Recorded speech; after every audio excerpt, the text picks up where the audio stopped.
In previous events, Goku, Vegeta, and Granola's battle against Gas ended in a surprise when Black Frieza showed up on the field and defeated everyone. After that, the Saiyans decided to continue their training on Beerus' planet, hoping to defeat Frieza in the future. Meanwhile, on Earth, Trunks and Goten became the successors to Gohan's old job of eliminating crimes. They took on his nickname, Saiyamen, and added the letter X and made some changes to their clothes. In Mosquito Town, a jewelry store was raided by some thieves. They broke the store's glass and stole the jewelry, about to escape before the Saiyamen appeared. It seemed the thieves already knew who the Saiyamen were, as they called them heroes. One of them pulled out his gun, but Trunks, with incredible speed, showed up in front of him and shattered the gun. "Now dispose of your trash properly," Trunks said. The criminals tried to fight back, but they were simply too weak. The Saiyamen easily knocked them out. We see the townspeople rejoice, and the police finally arrive, late as always, as the Saiyamen fly away. Goten and Trunks copied their gorgeous pose from a character called Clean God. The two get excited after hearing the news about a robbery, but their excitement fades away after realizing it was a cyber attack. Goten's phone rings. He picks up, and it's Chi-Chi, who is furious that he's late. It seems that the two are hiding their identities as superheroes from their parents. Goten quickly changes his clothes, and Trunks mentions that they need watches to change their clothes fast, like the one Gohan had in the past.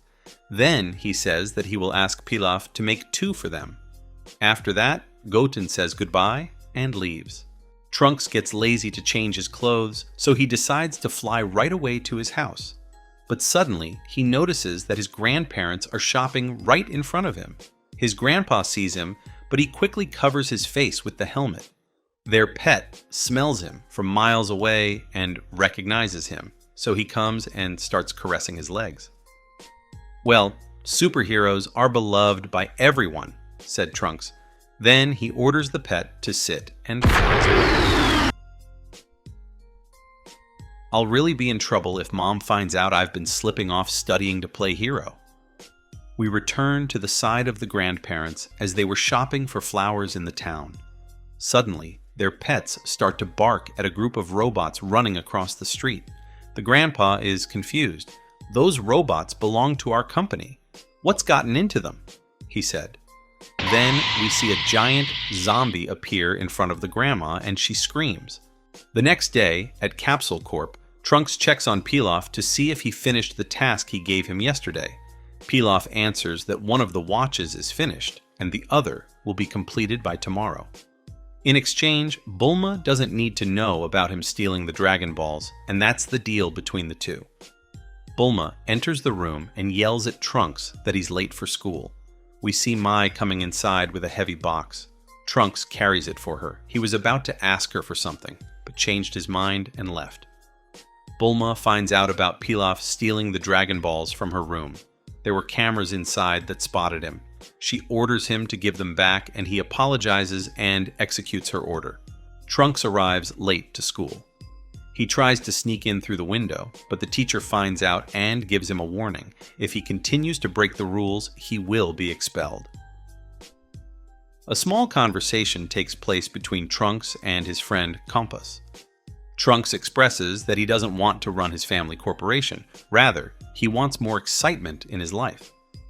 After class, a girl turns to Trunks and says, "I heard that you want more excitement in your life. There are ghosts appearing near an abandoned mansion in Butterfly Mountain. What do you think about investigating the matter after school?" Trunks dodges her suggestion by calling it ridiculous and stating that he has a busy schedule for the rest of the day. However, in his mind, he is shaken and afraid of ghosts and zombies. After school, Goten goes to Trunks' home to play video games. We see the character from earlier, Clean God. He's adapted from a video game. Goten is amazed by Trunks' transformation watch and wonders if Trunks used it today to stop some crimes. However, Trunks reveals that he only went to the cinema and got 2 tickets for the Clean God movie. Goten gets excited, but Trunks apologizes and tells him that there's someone he wants to ask out. Goten guesses that it's Mai, and he's correct. Trunks tells him to wait while he goes and asks her for her opinion, accompanying him to the movie. Trunks arrives at the laboratory and asks Mai if she's free this Saturday. He shows her the ticket and asks her out. Mai rejects, saying she doesn't have time because a large volume of helper bots had to be recalled all at once, so they'll be busy repairing them all for the rest of the month. They then see a huge number of robots entering the laboratory. The robots have stopped obeying their owners and have run away from their homes.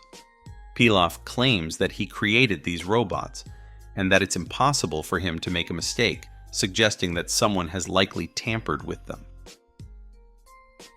Shaw mentions a rumor that when night falls, strange folks appear to meddle with the helper bots.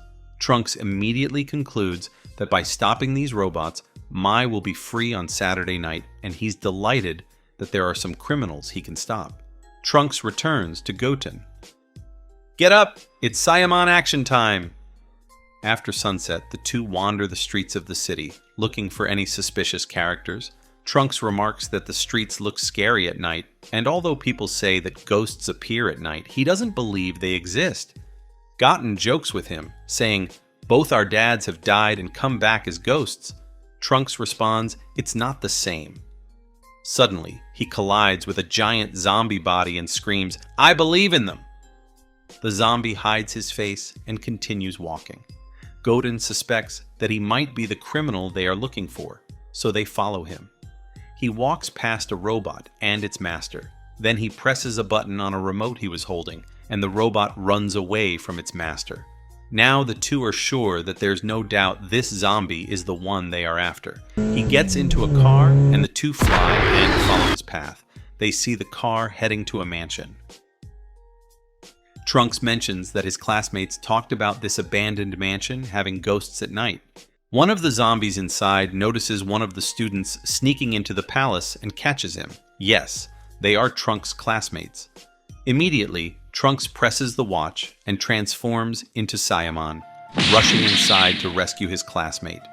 Trunks finds himself surrounded by zombies, but he eliminates them quite easily, one by one, until only their leader remains.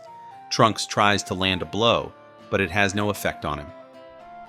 As Trunks begins to generate a tornado, his clothes suddenly change and he returns to his normal form. Goten quickly directs a key blast at the electricity wires, cutting off power to the palace. He then rescues Trunks' friends. The students wonder if the one they saw was Trunks, but Goten saves the situation by telling them that the whole thing was an illusion created by ghosts. Terrified, the students ran away. The fight continues with Trunks. He transforms into a Super Saiyan and strikes the zombie away. After eliminating the enemies, the duo searches for evidence and finds a safe. Inside it, they discover an important data storage disk. Trunks says he'll check it out when he gets home. Outside the palace, Krillin, dressed in a police uniform and holding a lamp, meets with the two and asks if they had seen a zombie. Trunks shivers and admits that he knew they were zombies from the beginning. Inside the palace, someone enters with a bag of Oreos and drops it in surprise. "Tell me what happened. Talk to me, Alpha number 12, he demands. The Alpha responds, "We got beaten by a kid." It becomes clear that this person is the owner of the zombies. He quickly states that he will bring them back as long as they are just corpses, but he discovers that the storage disk has been stolen. We see Trunks' school badge lying on the ground, having fallen during the battle. The doctor sighs at his sushi sales and complains that he has to search for new ways to get funds. We return to Trunks' perspective, and he is eager to invite Mai once again to attend the movie. However, she refuses and informs him that an army of robots needs repair, along with a substantial number of robots found destroyed in Butterfly Mountain. Trunks becomes angry, realizing that he is the reason for what happened. A few days after the Butterfly Mountain incident, Trunks failed to access the data on the disk he had stolen, so he decided to try Bulma's computer. It actually worked for a few minutes. During that time, Trunks saw plans and DNA of a weird creature he described as freaky. However, a virus infected the computer. Bulma entered the room and discovered the issue. becoming angry at Trunks' actions. But his little sister intervened and fixed the computer, improving their mother's mood slightly.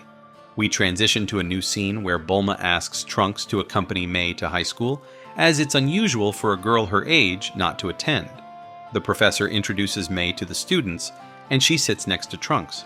Moments later, the professor announces the arrival of a new student, a blonde-haired person named Beta, who sits next to Rolla to assist him with the lessons. Next is gym class.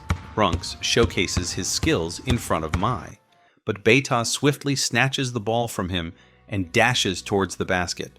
Trunks, caught off guard, moves quickly to block the ball, but Beta scores regardless. As Beta scores, his eyes seem to change, resembling a hidden camera. Inside a building, we see the scientist from earlier watching the gym class on a big screen with his zombies. He inquires whether Trunks is the person who stole the disc. The zombie denies it, mentioning that the suspect had blonde hair. We also learn the scientist's name when his subordinate refers to him as Dr. Hedo. He orders Beta to hunt down Trunks. In the classroom, Mai remarks that there's something strange about Beta. His neck looks exactly like the skin of a zombie. Indeed, come to think of it, I don't feel any chi coming from him, Trunks adds. Mai also speculates that he's a different type than Android 18. Beta throws a baseball at Trunks, who avoids it, causing it to hit the wall. The ball rebounds, hitting Trunks, then ricocheting to hit a fire extinguisher, which explodes in Beta's face. During lunchtime, Beta passes by Trunks and attempts to pour soup on him, but Trunks dodges and allows Beta to fill his empty plate. Trunks then thanks Beta for his kindness. Dr. Hedo becomes angry and instructs Beta to change the strategy.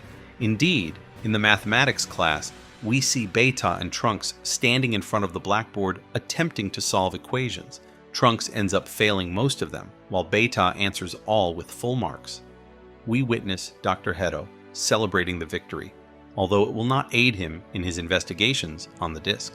After school, Beta hides and observes the situation from afar. By chance, he sees Goten effortlessly lifting a car with one hand to retrieve a tennis ball. Immediately, the doctor orders Beta to transform and retrieve the disc. We witness Beta's full form as he approaches Goten and the two engage in combat. Goten successfully dodges all of Beta's attacks. Meanwhile, Trunks asks Mai to hold his bag while he excuses himself to the toilet, intending to change into his Saiyamon costume. As Goten begins to struggle, unable to control his strength in front of the other students, Trunks arrives and saves the situation, handing Goten his new watch so he can also change. Beta and Trunks start throwing hands, with Trunks eventually kicking Beta to the middle of the field. Impressed by the Saiyamon's moves and costumes, Hedo orders Beta to activate Beta 2, a giant robot. As Trunks deflects Beta's rockets and throws him aside, Beta inadvertently collides with Mai, causing Trunks' bag to open and revealing the disc inside. Seizing the opportunity, Beta grabs Mai while his robot distracts Trunks by launching multiple rockets towards the students. Trunks quickly rushes to save them all. Finally, Goten arrives in his Saiyamon suit, urging Trunks to quickly rescue Mai. Trunks unleashes his favorite technique, the steam cleaner, creating a massive tornado that destroys Beta and then flies to catch Mai mid-air. They strike the famous Saiyaman pose, bid farewell to the students, and depart. Mai is amazed by the Saiyaman's action. Trunks is about to reveal his true identity to her, but Goten quickly grabs him and drags him away. We shift back to the Doctor, who is furious at Beta's defeat, but openly admires the Saiyaman's abilities. He designates them, along with Mai, as targets to retrieve his stolen disc. In the cricket area, specifically the Western capital, Krillin asked the residents about a store where zombies work. A young man directed him to their location. Upon entering the store, Krillin found Mai present and greeted her before arresting the zombies. Meanwhile, Goten flew with Kenton to catch the school bus, successfully boarding it. While on the bus chatting with his friends, one of the betas, identified as number 07, stopped the bus and called for Goten to exit. Goten escaped through the window and transformed into Saiyamon. Sneaking up behind Beta-07, their battle ensued, and it quickly became apparent that Goten had the upper hand, easily defeating his opponent. Trunks plans to attend the big dance where Clean God will be present. Mai invites him to accompany her to the party, and he agrees without hesitation. However, a little bug appears, eavesdropping on their conversation. It's one of Dr. Hedo's inventions. We discover that Dr. Hedo is also a big fan of Clean God. After Trunks leaves to buy new clothes for the party, Mai grabs Goten's hand and warns him about the fly, saying, "Be careful, we are being watched." Mai has discovered Dr. Hedo's plans to send androids after them to retrieve the disc. She wants to lure Dr. Hedo out of his basement. After doing her research, she realizes that he is a big fan of Clean God and has only shown himself once to meet him. This is why Mai invited Trunks to the party. She tells Goten to keep it a secret. The day of the party arrives. Mai and Trunks attract all the attention, with Mai wearing an armor suit over her dress. Mai keeps a close watch on the situation, searching for Dr. Hedo. A student announces that Clean God will be presented in 1 minute. Mai tells Goten that she will recognize the doctor quickly, as she saw pictures of him. Suddenly, we see Trunks and Dr. Hedo at the front of the line near a checkpoint, chatting about their love for Clean God and their fandom of him. Mai shouts for Trunks to step aside and aims a gun at Hedo. Beta intervenes before Krillin and some policemen appear with their pistols, announcing, "Dr. Hedo, you're under arrest for robbing bodies from the morgue." Krillin thanks Mai for the tip-off. Hedo releases smoke that obscures everyone's vision. Then he escapes the party and gets into a waiting car outside. Krillin follows him with Trunks and Goten, who speed up after noticing that the bag with the disc was stolen. The Clean God appears, only to reveal itself as one of the students who pretended to be Clean God to gain attention. Hedo speeds away in the car, and we see the zombies in possession of the disc, while Krillin, Trunks, and Goten pursue him. Krillin reveals that Dr. Hedo is the grandson of Dr. Gero, who previously created androids 18 and 17, as well as Cell. Currently, Hedo is being targeted by the Red Ribbon Army, who want him to work for them. The reason is likely related to the dangerous data contained in the disc Trunks had. They follow Hedo to his headquarters, where he reveals that they've left him no choice but to activate his latest product, despite its incompleteness. A dinosaur appears and attacks the three, grabbing Gohan and shooting a beam of fire from its mouth, destroying parts of the lab. After landing a few hits here and there, Krillin manages to locate a mechanical piece in the dinosaur's neck. He destroys it, causing the dinosaur to collapse. Then the Saiyans transform into Super Saiyans and knock the dinosaur out of the laboratory. They finish him off with a blow that splits him into 2 parts before he explodes. Hedo is arrested. Krillin checks the disc and finds nothing but a picture of Hedo alongside Clean God. Hedo explains that all the data is inside his head, and that he didn't care about his grandfather's work, he only pursued the disc to restore the picture. Hedo's sentence is reduced due to the zombies returning to their families. He was only accused of stealing bodies, so his sentence is only 3 months. Piccolo appears in front of an elementary school to pick up Pan, as Gohan is busy. He takes her to his place, where Pan imitates the Saiyaman's movements. She mentions that Chi-Chi and Bulma found out about their activities, making it impossible for them to fight crime. Piccolo laughs, noting that Chi-Chi hasn't changed. Pan expresses her desire to become a superhero too, then chases a frog that hops downhill. Piccolo worries about her safety, but she manages to hold onto a tree trunk. He suggests training her, mentioning that he trained her father at the same age. Pan agrees, and their training begins.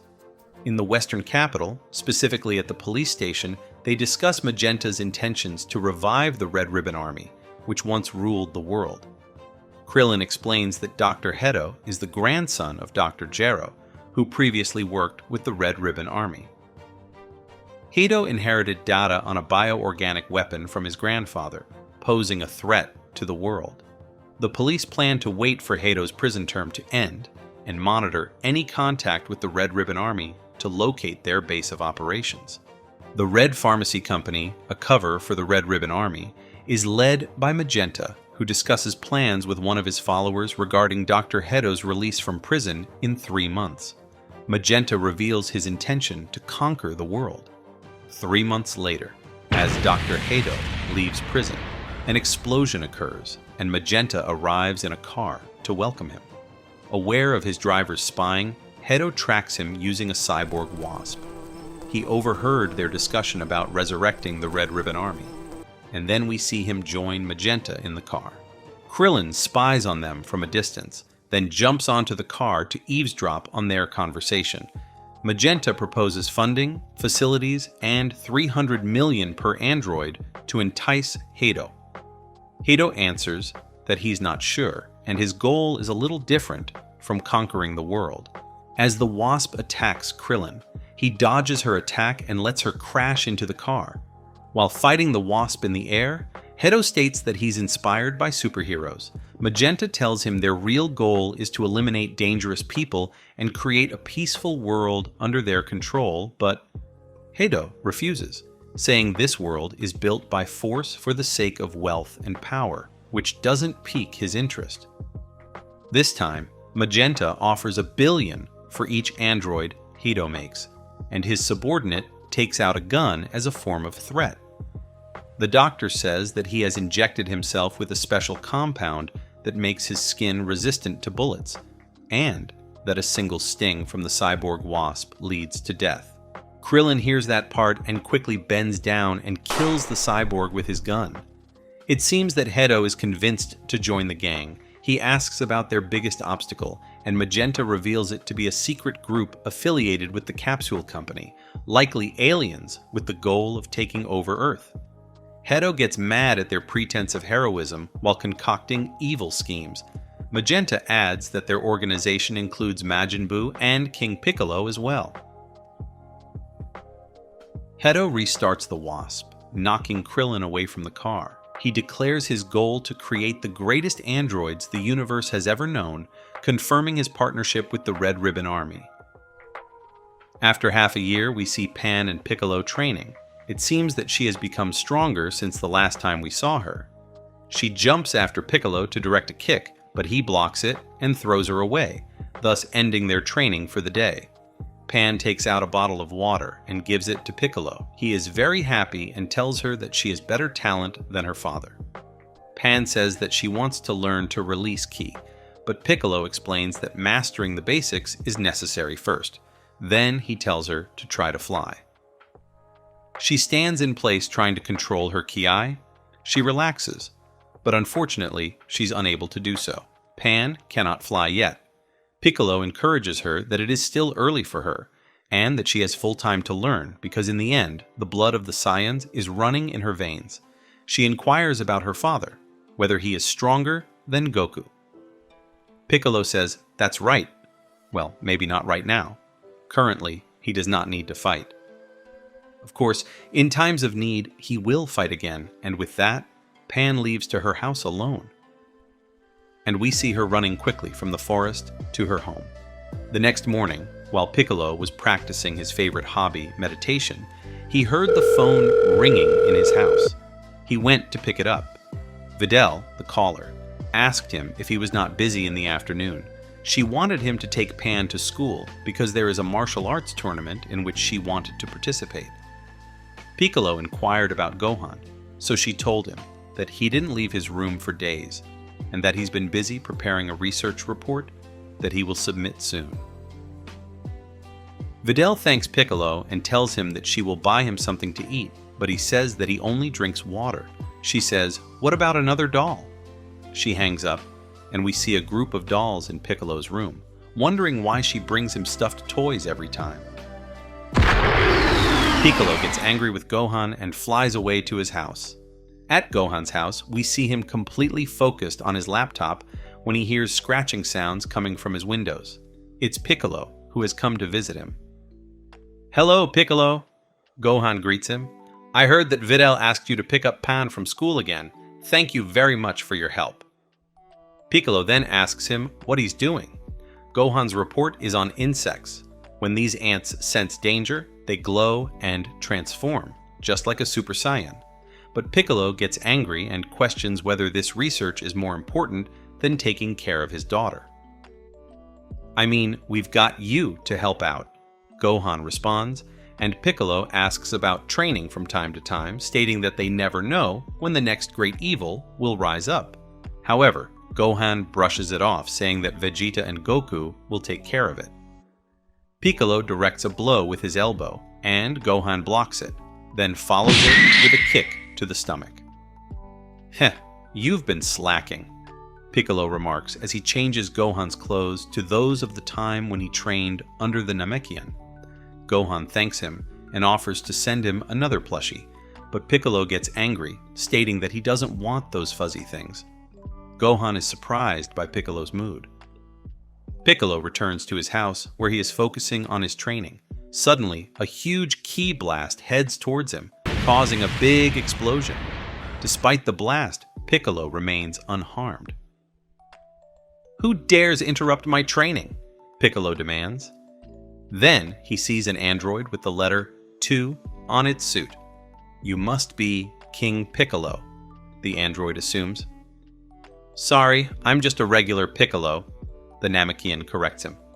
Once again, Piccolo asks for his identity, but the android performs a pose and says, "My true identity is a big secret." Piccolo remembers the symbol on the android's suit. It belongs to the Red Ribbon Army. He also discovers that he is an android because he has no ki power. "Hey, have you ever been a ruler? Tell me more." "Why should I do that?" "Do your homework next time." The android lunges at Piccolo with a direct punch, but Piccolo swiftly dodges and counters with an even more forceful blow. He then kicks him towards the rocks, but the android deftly maneuvers to avoid the collision.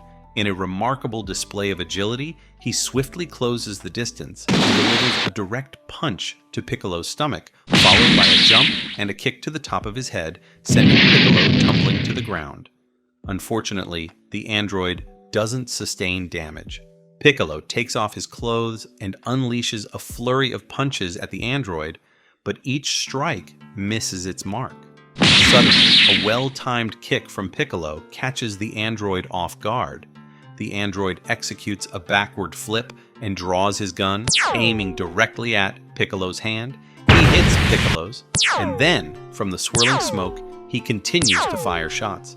Piccolo extends his hand, grabbing the android's neck and slams him into a wall, delivering a series of punches to his face.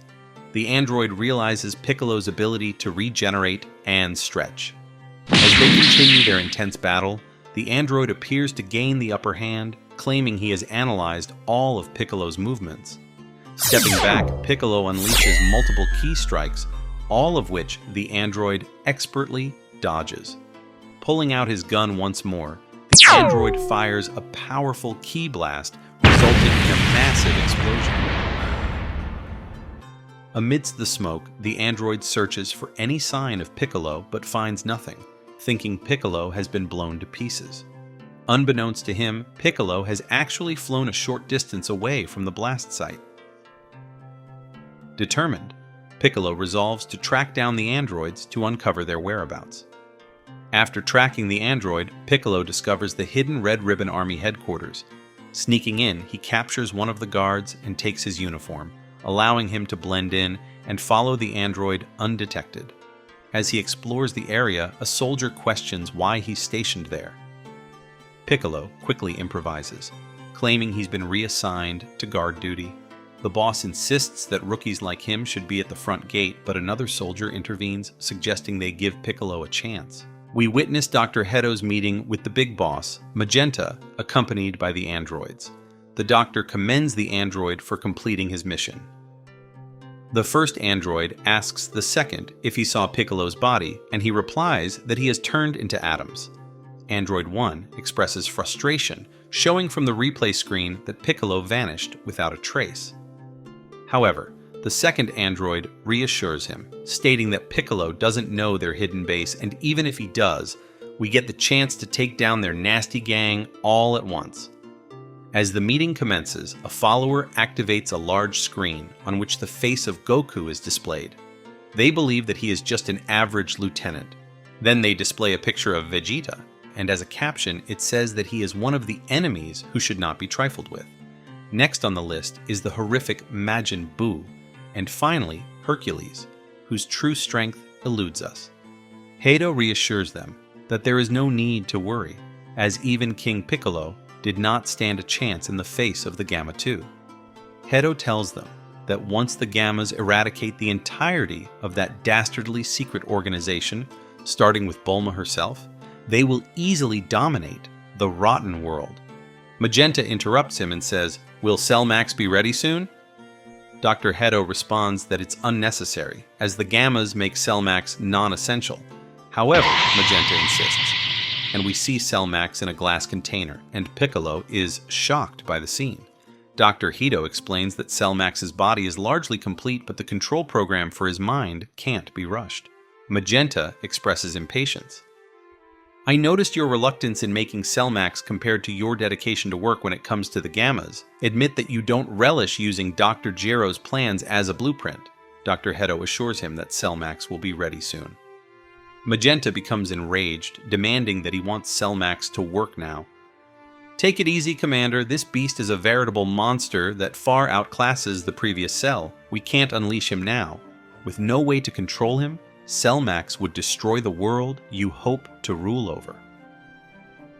After witnessing everything, Piccolo steps outside and quickly makes a call to Bulma. He asks her if Vegeta is there, but she tells him that he is on Beerus' planet with Goku.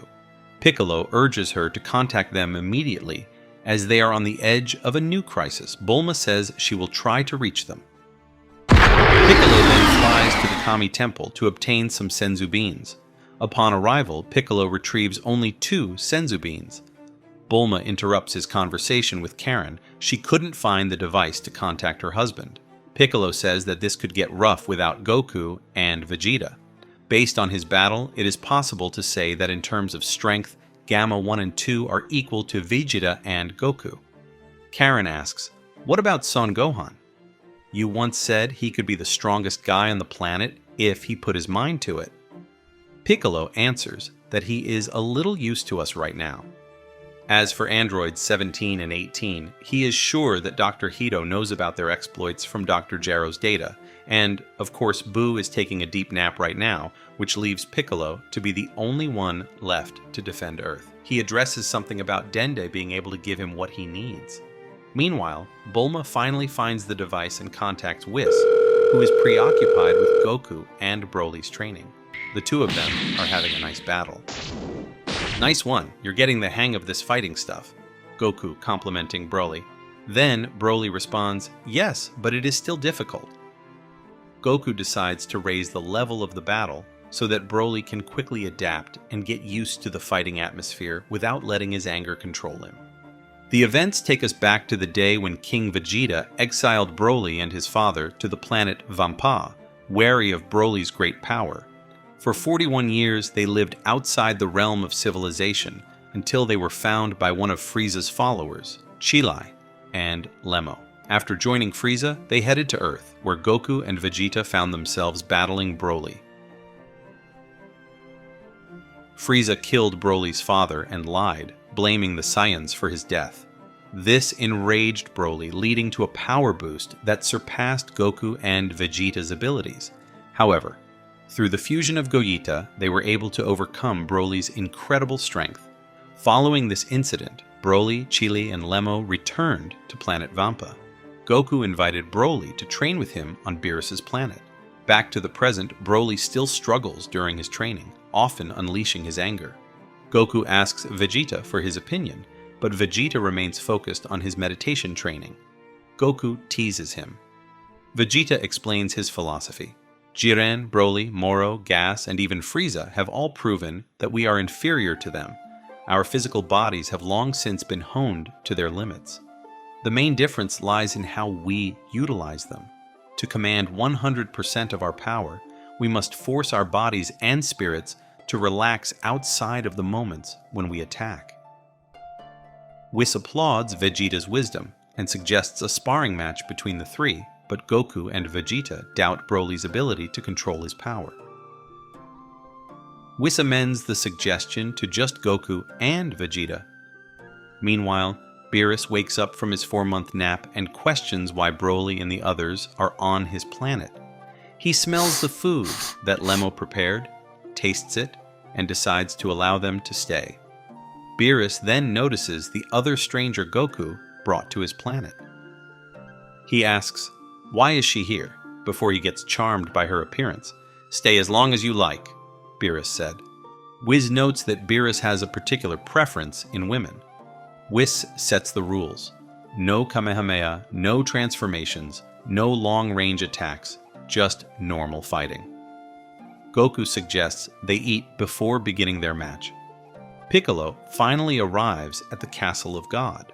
He asks Denda for a favor. "I heard that back on planet Namek, the Grand Elder drew out Krillin and Gohan's latent potential. I need you to do that for me, since you are the same type of Namekian as the Grand Elder."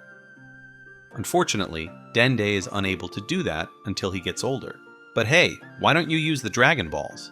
Dende suggests. Piccolo says that he doesn't have time to collect the balls, but Dende interrupts him. Bulma already has all 7 in hand.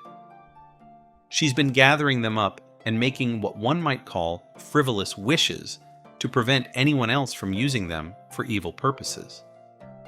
Piccolo is happy and calls Bulma. He demands the Dragon Balls, and she accepts since the matter is important. Piccolo informs her that he's on his way to meet her at the garden. Yajirobe throws Piccolo's helmet to him before leaving. We return to Beerus's planet. Whis's wand rings, though it is far from the banquet. Beerus praises Lemo's cooking, declaring, "Lemo is our new head chef. Whis, you're fired."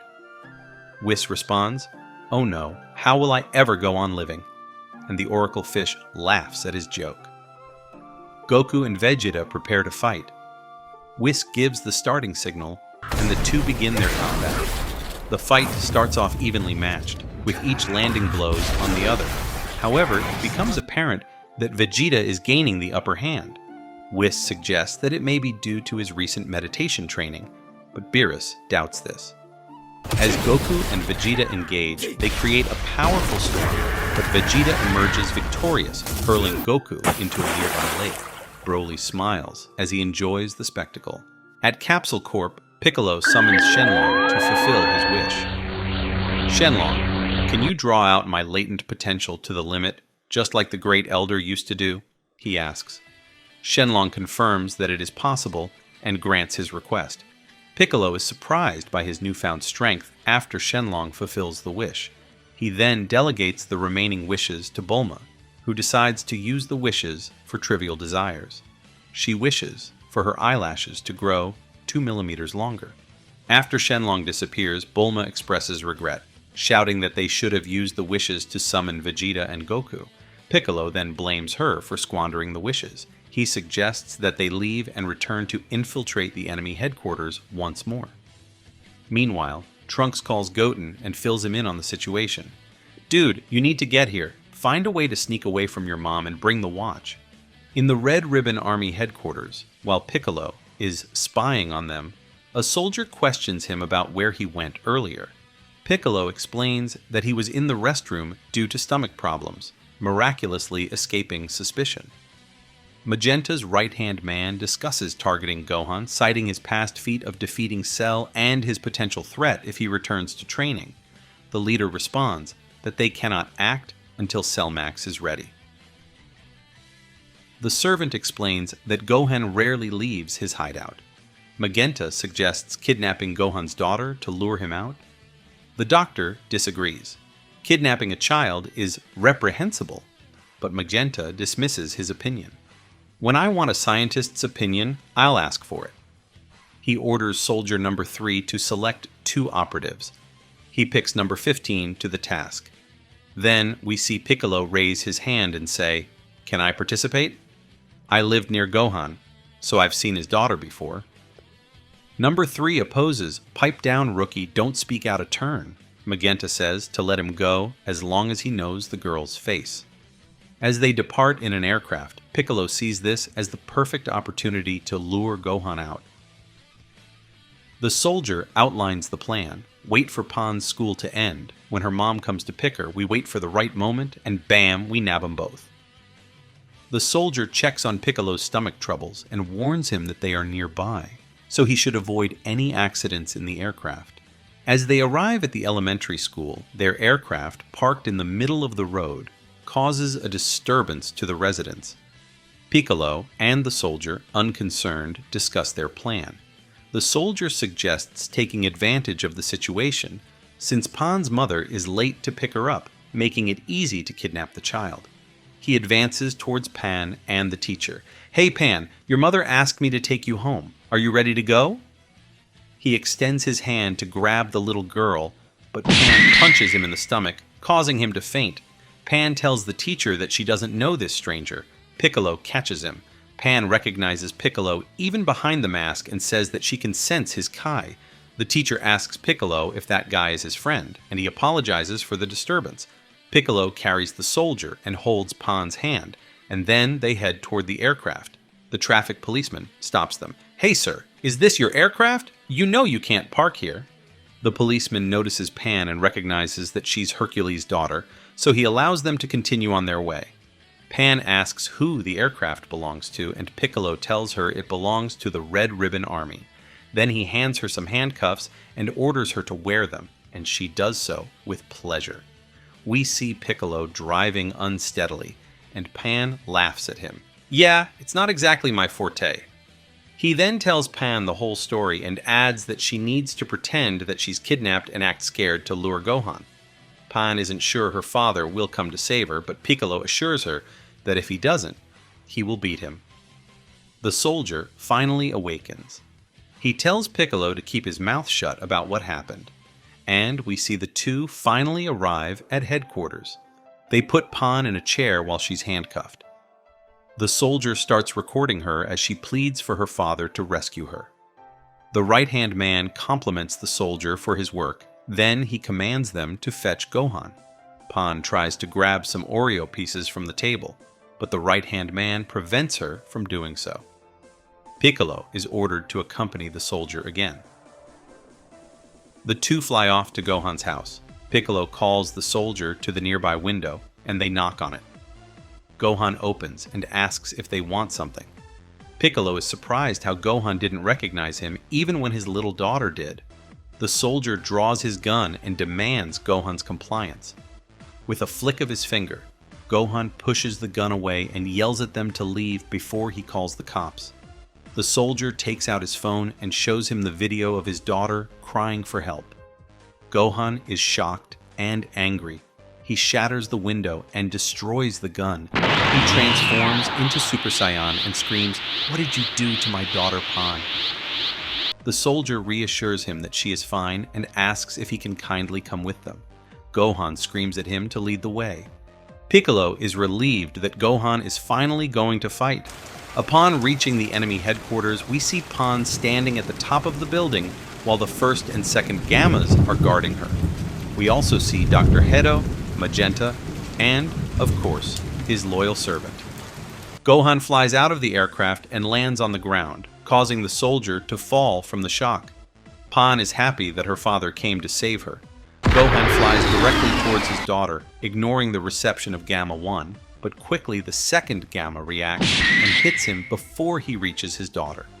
Gohan takes off his clothes. The first Gamma tells him that he will be his opponent. Gohan questions their identity. Magenta says that if you want your daughter, you must defeat Gamma first. Their battle commences, with Gamma 1 launching a series of punches that Gohan skillfully blocks before delivering a powerful kick that sends Gamma 1 to the ground. Undeterred, Gamma 1 retaliates with a headbutt, causing Gohan to stumble.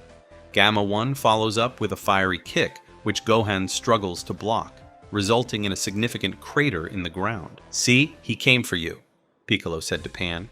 "Yeah, but that other guy's strong. Can Daddy win?" Pan asked. Piccolo replied that there's no chance for him to win right now. We need to hope that he gets his head in the game soon and awakens his battle instincts.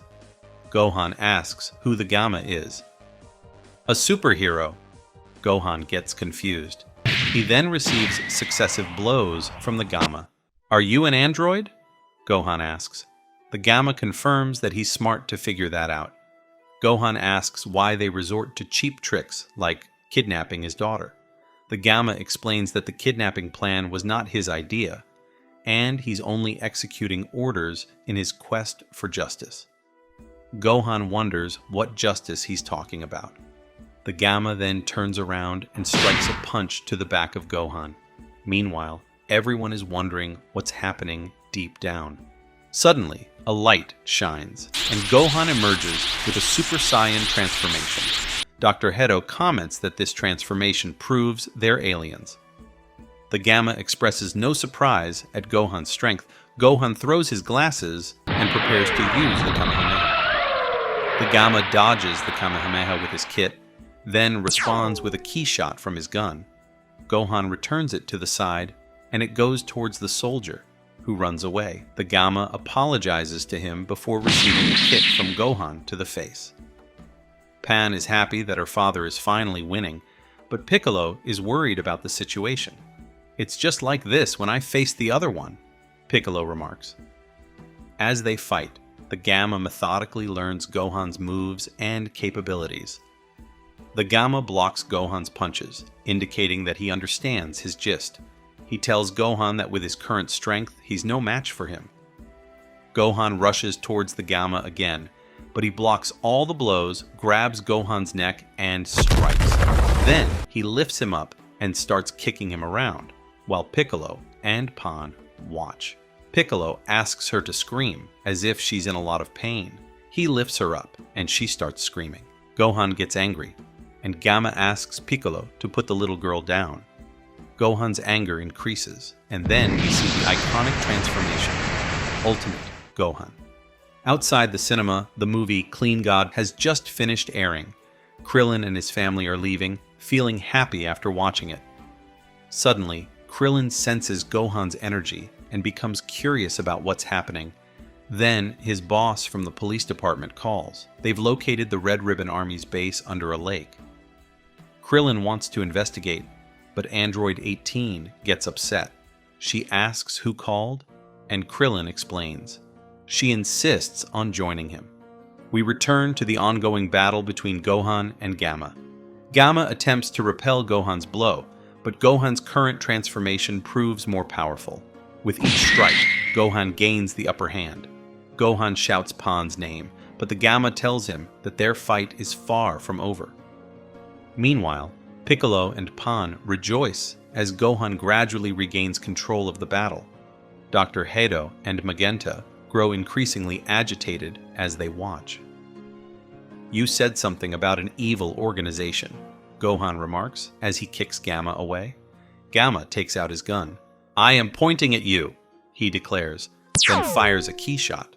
Gohan throws it away, and it explodes near the leader. "You have kidnapped my daughter," Gohan shouts angrily. Then the android tells him that he is the evil one here. Dr. Hedo urges Gamma to calm down and then asks Gamma number 2 to help him. Piccolo intervenes and tells him that he will be his opponent. Piccolo tears off his clothes and transforms into a new form, in which his color changes to yellow. The android mocks him and asks him if he came to get his butt beaten again. Then, Piccolo tells him it is different from their previous confrontation. The Gamma flies at him, directing a direct strike, which the Namekian dodges and begins to flog the Gamma and beat him away. Gohan asks why Piccolo is there, but he tells him to focus on his fight now. Piccolo returns to the battlefield. The android is surprised by his rapid development, but he says that it's not enough to defeat him. The fight between Gohan and the first Gamma continues. Son Gohan asks him if he is not getting tired, and he replies that it is normal because he is an android, and he will use his energy until it runs out. Gohan asks him how much is left, and the android says there is still 82%, and Gohan is surprised. Immediately, we return to Piccolo's fight. Despite his new transformation, the Gamma is capable of keeping up with him. Piccolo grabs a handful of rocks and aims them at Gamma. Gamma takes out his gun and shoots them all. Then, from the resulting smoke, Piccolo comes out and delivers a direct kick. But the android responds with a wonderful reaction. He fires a key shot from his gun that reflects its direction, hitting Piccolo with explosive force. Immediately, Gohan kicks the Gamma and goes running towards his sensei Piccolo, checking on him if he is okay.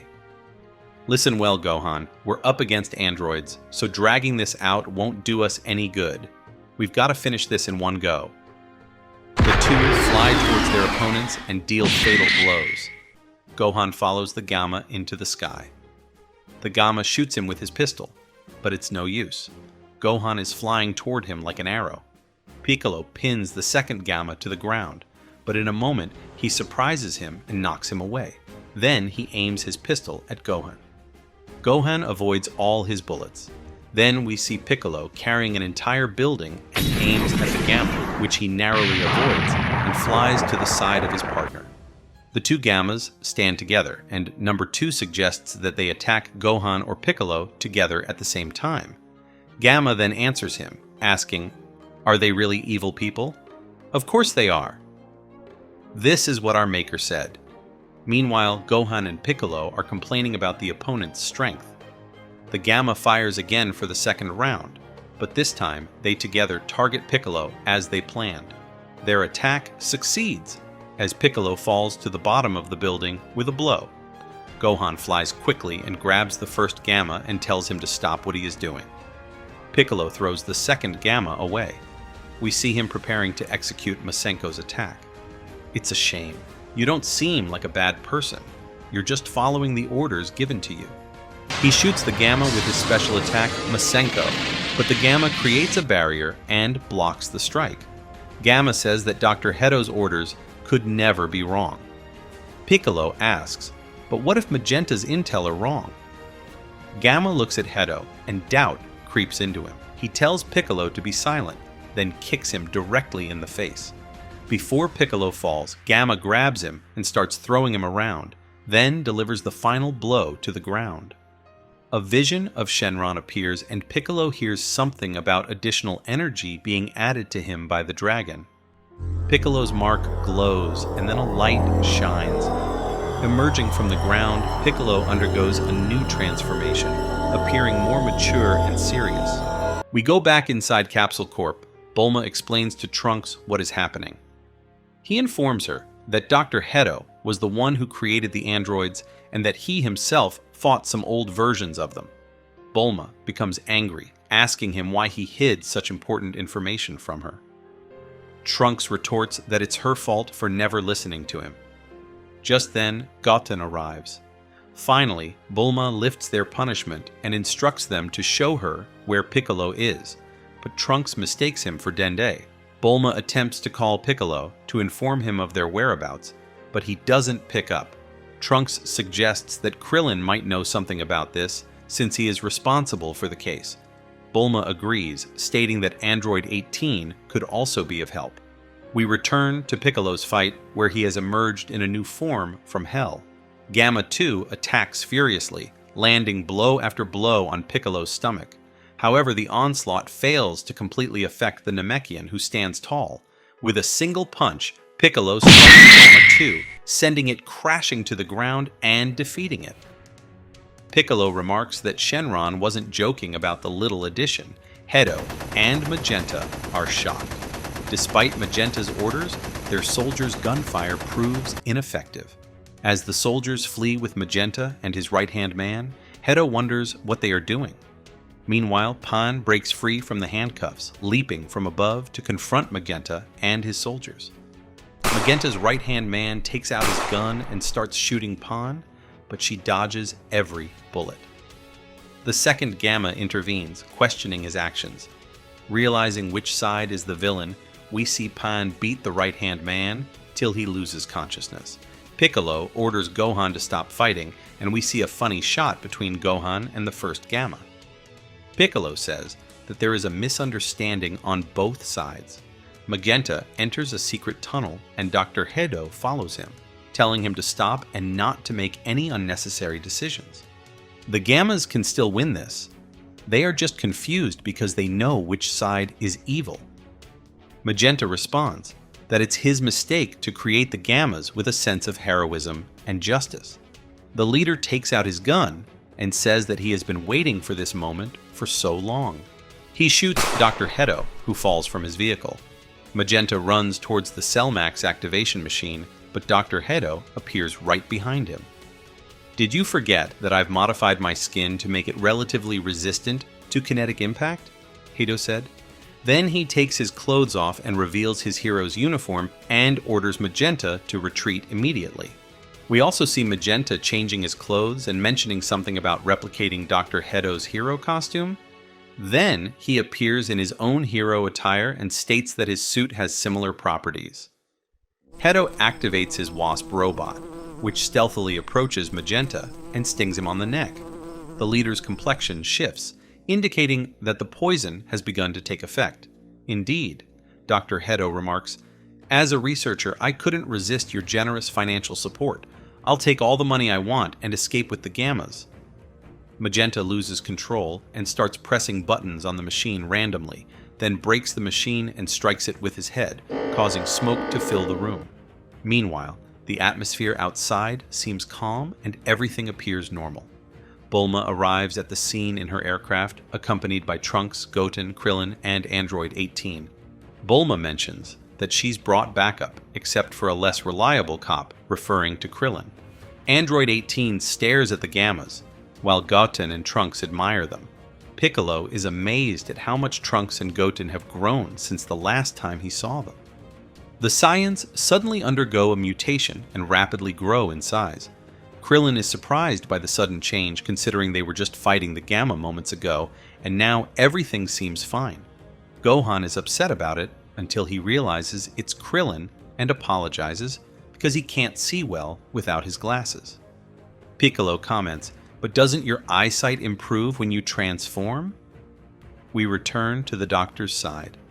It appears that the machine has malfunctioned, and more smoke continues to pour out. Gamma explains the whole story to Trunks and tells him that he lost after Piccolo turned orange. Everyone starts questioning Piccolo about his new transformation, but Piccolo hadn't even noticed that his color had changed. "I didn't realize. I must have had some sort of awakening like yours." They suggest he give it a suitable name, so he chooses Orange Piccolo. We witness a huge explosion from inside the laboratory, startling everyone. The machine containing Cellmax explodes, and we see him emerge with a loud scream, audible from a distance. The doctor exits the laboratory, announcing that Cellmax has been activated, with Cellmax looming behind him in a terrifying sight. Everyone is shocked to see the giant version of Cell. Cellmax unleashes a massive explosion, prompting the Gamma to quickly take flight, concerned for the doctor's safety. As they search for him, Cellmax's hands emerge from the smoke, attempting to catch them. The two decide to confront Cellmax, firing shots with their pistols, but to no avail. Despite nearly being caught by Cellmax, they manage to escape his grasp miraculously. The first Gamma attacks Cell's face, but to little effect. However, this time, Cell retaliates by striking him with his finger and tossing him away with his tail. Piccolo calls for action, urging Gohan to join the fight. He throws a Senzu bean to Gohan, but it slips through his fingers. Apologizing for his oversight, Gohan steps back as Trunks and Goten offer to handle the situation. Transforming into Saiyaman X1 and 2, they strike their signature poses. Pan claps, shouting, "They're so cool!" The two Saiyamans attack Cell together with a double strike, but he knocks them both down with a single hit of his tail, effortlessly. Everyone's reaction is one of ridicule. Piccolo asks if they have been training recently, and Bulma responds that they were punished for half a year, so it is natural that they did not train. The Namekian then says that they have to go back to fighting, as he still has one Senzu bean. Trunks says that everything is under control. We haven't even used the Super Saiyan transformation yet, so chill. Piccolo doubts their ability to fight. Krillin smooths the atmosphere and tells them to trust the boys. "Says the guy who doesn't want to fight," Bulma responds to Krillin. The two transform into Super Saiyans and spring into action. Trunks scales Cell's body, evading his strikes, and delivers two direct blows, one to the face and the other to the head. while Goten prepares to launch a ki blast from afar. His ki blast lands on Selmax, knocking him to his knee. The Gammas are stunned by the boy's skills. They swoop directly from under Selmax, attacking from behind with a double blow. "Legendary moves," one of the Gammas comments. The first Gamma then remarks, "Haven't you noticed that these two look like us?" The second Gamma responds, "Yes, that red cap's the spitting image of yours." Continuing, the first Gamma says, "Do you remember what Dr. Hedo said? About how when he was building us, he based our designs off of a pair of super cool heroes who happened to be his enemies at the time?" With that realization, everything falls into place for the Gammas. They decide to join forces with the two boys. We see the two Saiyamans standing alongside the Gammas in an iconic pose. The four heroes unleash a tornado attack, striking Selmax directly in the stomach and sending him crashing to the ground. Piccolo expresses satisfaction, noting that they were at least helpful and bought some time. He then asks Gohan if he's recovered, to which Gohan responds that he can at least transform into a Super Saiyan. Emerging from the rubble and dust, Selmax lets out a loud scream. The Saiyamans tremble in fear, questioning how the tornado didn't affect him. Selmax assumes an attacking stance and charges at them with incredible speed. He swiftly strikes Trunks from behind, kicks the Gamma, lands a blow on Goten with his tail, and finally hits the remaining Gamma with the palm of his hand. Gohan observes that Selmax's speed has changed and he's starting to adapt to the fight. Piccolo remarks that the situation is dire, as the Gammas resume shooting at Selmax from a distance. Trunks suggests they resort to their last option. He asks Goten to fuse, but Goten says he's not sure he still remembers how. They attempt the iconic fusion pose, but in the final move, they make a mistake and end up transforming into fat Gotenks. Everyone is shocked by their error. Fat Gotenks attempts to engage in combat, but is swiftly blown away by Selmax. Immediately, Piccolo asserts that they need to intervene. Gohan requests Bulma to take care of Pan, then transforms into a Super Saiyan as they fly to battle. Android 18 also joins them, while Krillin states his intention to remain and protect Pan and Bulma. Piccolo initiates the attack with a kick to Cell's neck, followed by a ki blast from Android 18, and finally, Gohan unleashes a Kamehameha. However, Selmax counters the final attack. He leaps up and descends at full speed, smashing into the ground and creating a massive hole that fractures the earth, causing a seismic tremor. Gamma points out that the top of Selmax's head is his weakness, so they must target that area. This vulnerability was engineered by Dr. Hedo in anticipation of such scenarios, but they must be cautious, as bringing him down could trigger a catastrophic explosion that would obliterate all his cells, potentially costing them their lives. The group begins launching various attacks aimed at Selmax's head, but he effortlessly evades them, his speed increasing to the point where they can't track him. It's at this moment that Krillin expresses his willingness to join the fight as well. Gamma decides to act as bait, drawing Selmax's attention while his twin attacks with full force. As Selmax pursues the first Gamma, the second gathers a massive ki shot and unleashes it directly at the monster, who is completely exposed. Piccolo suddenly appears above Selmax and targets the top of his head with a ki blast, sparking hope among his friends for victory. However, the blast fails to even scratch Selmax, enraging him beyond imagination. Energy erupts from his fingers, tail, and entire body, causing explosions wherever it strikes. Pan narrowly avoids being hit thanks to Krillin's timely intervention. Bulma decides to hide inside the aircraft. The group retreats to discuss the situation. Piccolo suggests that they need a stronger blow. Gamma mentions that there is a solution, but the first Gamma opposes it. His twin urges him to observe the area. Dr. Hedo is still alive and unconscious, so it is their duty to protect him. The second Gamma advises him to be more observant. Selmax hits Gotenks like a ball, and as he hurtles towards Android 18, she strikes him back towards Selmax, directly at the top of his head, hitting his weak point. Android 18's attack succeeds, causing a crack in Selmax's head. Cellmax releases ki from his mouth, burning Fat Gotenk's rear as he flees, with Cellmax's ki shots in pursuit. Returning to the group, the second Gamma requests a favor, for everyone to shoot at Cellmax from long-range distances, targeting any area of his body. This is to stabilize him before he takes a significant step. Once again, Gamma 1 confirms if Gamma 2 is certain about his plan. Gamma 2 unleashes his power and then flies into the air. Everyone starts releasing ki from afar to create an opportunity and hold Cellmax in place. We finally see Krillin joining the fight as well. The second Gamma is seen outside the Earth in space, unleashing more of his power before descending straight down. While everyone is shooting ki blasts at Cellmax, he resists and barely hits Android 18, but luckily her husband saves her. Krillin asks everyone to close their eyes. He calls out to Cellmax, then uses his iconic Taiyoken technique right in front of Cellmax's eyes, blinding him. The first Gamma instructs everyone to move away from the battlefield as much as possible. Everyone flies away, including Dr. Hado.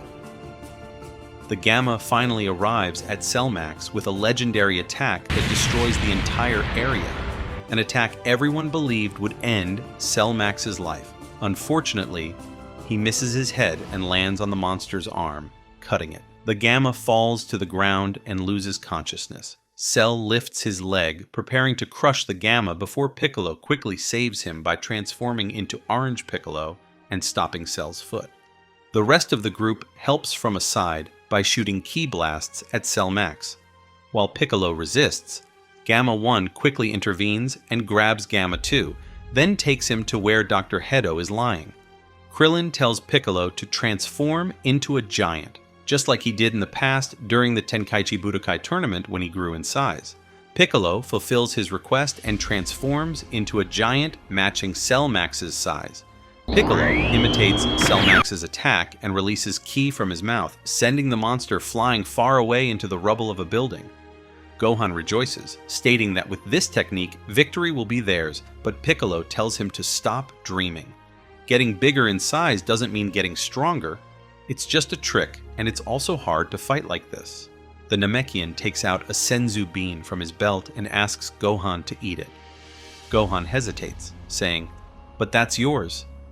Piccolo reassures him, saying, "Listen, Gohan, you have the potential to become the strongest in the entire universe if you believe in yourself. I'm putting my trust in your strength. Just believe in yourself and show us what you're capable of. I believe in you. Save the world." Gohan nods, preparing to take the senzu bean with a look of determination on his face.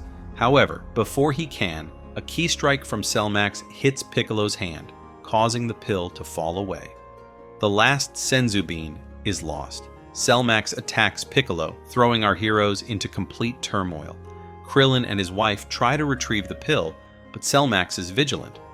Gohan attempts to reach it, but Cellmax strikes him, knocking him to the ground. Inside the aircraft, Bulma asks Pan if she's feeling alright, before noticing that the seat next to her is empty. Pan has already left the aircraft.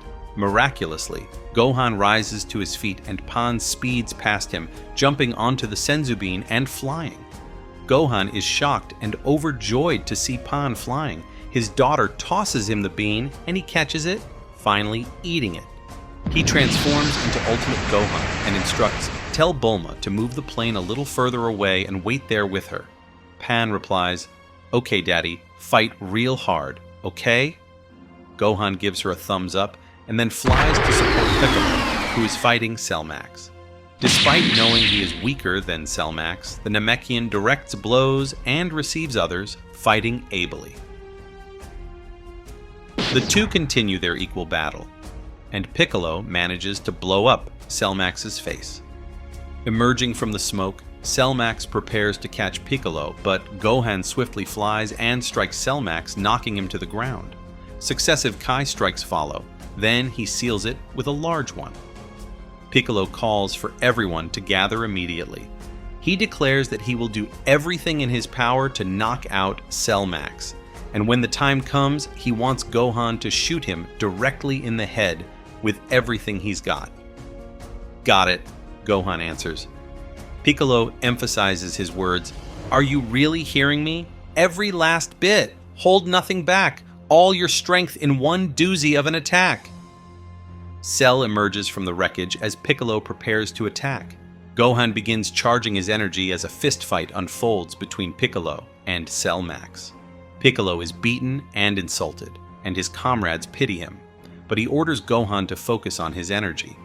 Krillin asks if Gohan is ready, noting that Piccolo is about to die, but Gohan says he's not yet prepared.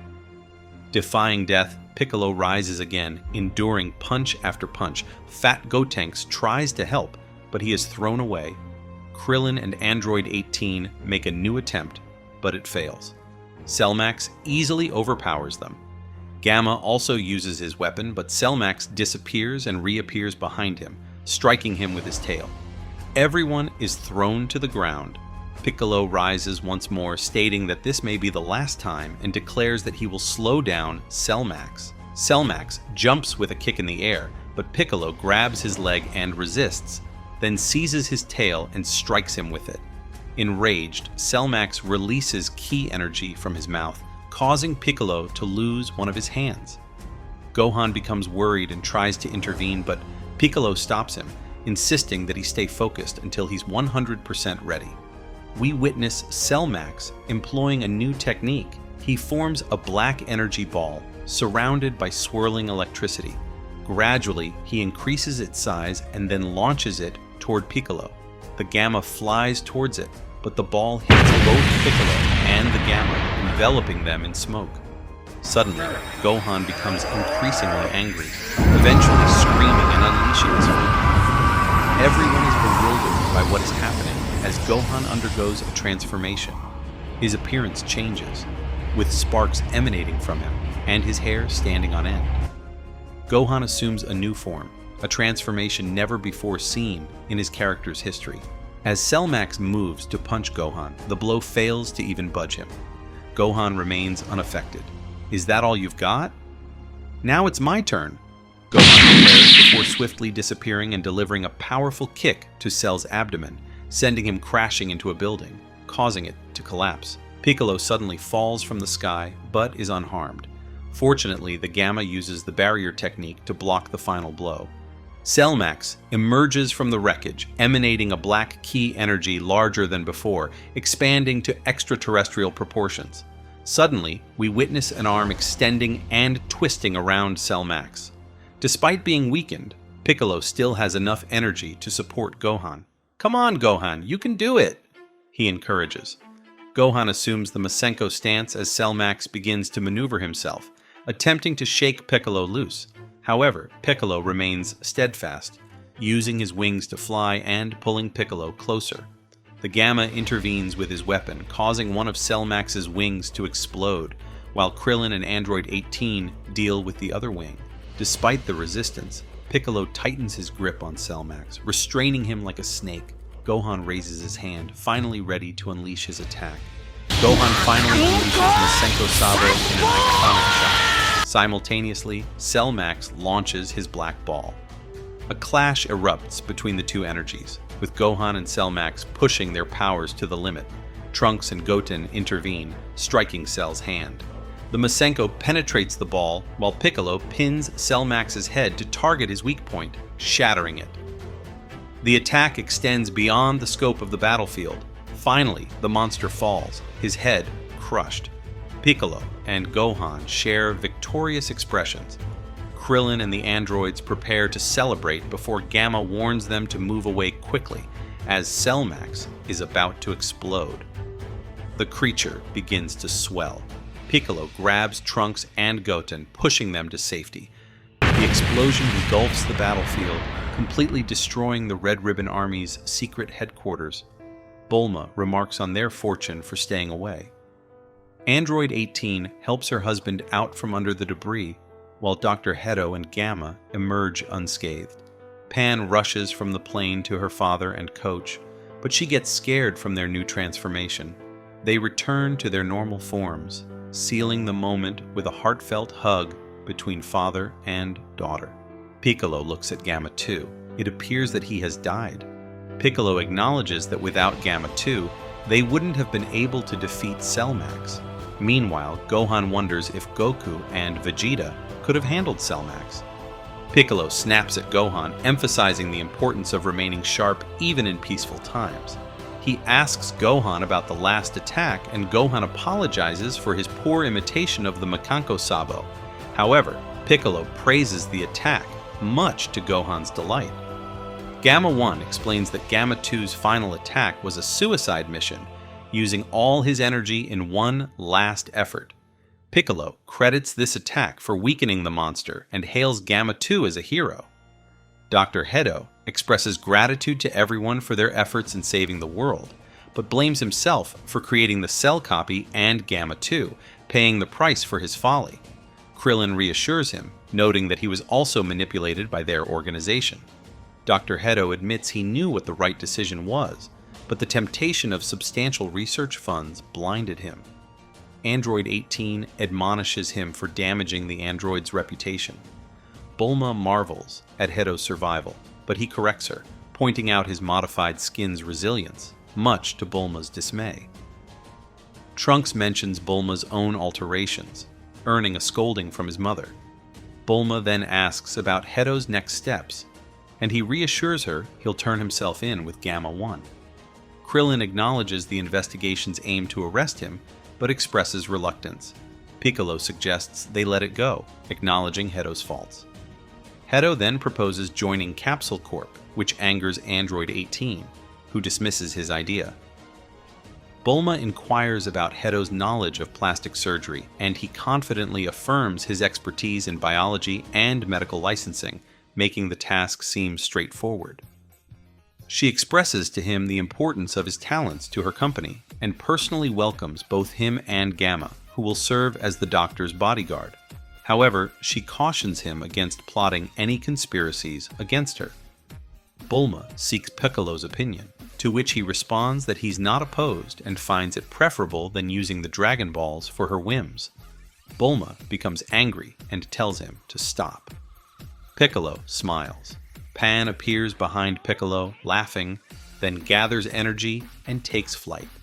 Everyone, surprised, watches Pan soar to the air. Piccolo comments that it's time to move on to the next stage of their training, and with this, peace returns to planet Earth once again. On planet Beerus, Goku and Vegeta's intense battle reaches its conclusion. Both warriors are utterly drained. Vegeta lands a punch on Kakarot's face, causing him to stagger back. In retaliation, Goku strikes Vegeta's abdominal muscles with a punch. "How are you holding up? Still standing?" Goku inquires. Vegeta replies, "Just like you, I refuse to be defeated." With determination, they prepare for the final, decisive blow. As they approach each other, it's Vegeta who delivers the decisive strike. Kakarot admits defeat with a shout, "I've lost." Whis, engaged in a game of cards with the new recruit while Beerus naps, declares Vegeta as the victor, much to his delight. "Finally, I've surpassed Kakarot!" he exclaims, falling into laughter. Goku smiles in acknowledgement. Broly, moved by the spectacle of the battle, is overcome with tears.